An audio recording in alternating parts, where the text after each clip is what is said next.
দিনে কিংবা রাতে শুকনো কাশিতে অস্বস্তিকর অবস্থায় যারা আছেন, আয়োজনটা তাদের জন্য। জানাবো এমন কিছু উপায় যা মেনে মুক্তি পাবেন শুকনো কাশির মতো সমস্যা থেকে। আবহাওয়া পরিবর্তনের সাথে দেখা দেয় ভাইরাস সংক্রমণ, সাথে জ্বর ও সর্দি কাশি। সর্দি জ্বর কমলেও কমতে চায় না গলার খুসখুস ভাব বা শুকনো কাশি। কর্মব্যস্ততার মাঝে ব্যাঘাত ঘটায় এই শুকনো কাশি। অস্বস্তিকর এই সমস্যা থেকে মুক্তি পেতে মধু, আদা ও তুলসীর মিশ্রণ বেশ কার্যকরী। রাতে ঘুমোতে যাওয়ার আগে এই মিশ্রণটি পান করলে কমবে বুকে জমে থাকা কফ ও কাশির দাপট। হলুদের ব্যবহার বহুকাল থেকেই। এতে থাকা অ্যান্টিব্যাকটেরিয়াল ও অ্যান্টিঅক্সিডেন্ট খুসখুসে কাশি রোধ করে। তাই রাতে ঘুমোতে যাওয়ার আগে দুধ, হলুদের মিশ্রণ খেতে পারেন।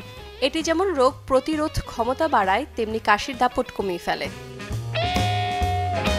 সর্দি কাশির পাশাপাশি শুকনো কাশি কমাতে টোটকা হিসেবে কাজ করে লবণ পানির গার্গল। খুসখুস কাশি, গলায় জমা সর্দি থেকে মুক্তি পেতে প্রতিদিন সকালে ও রাতে গার্গল করতে পারেন। শুকনো কাশির ঘরোয়া ঔষধ হিসেবে কাজ করে পুদিনা।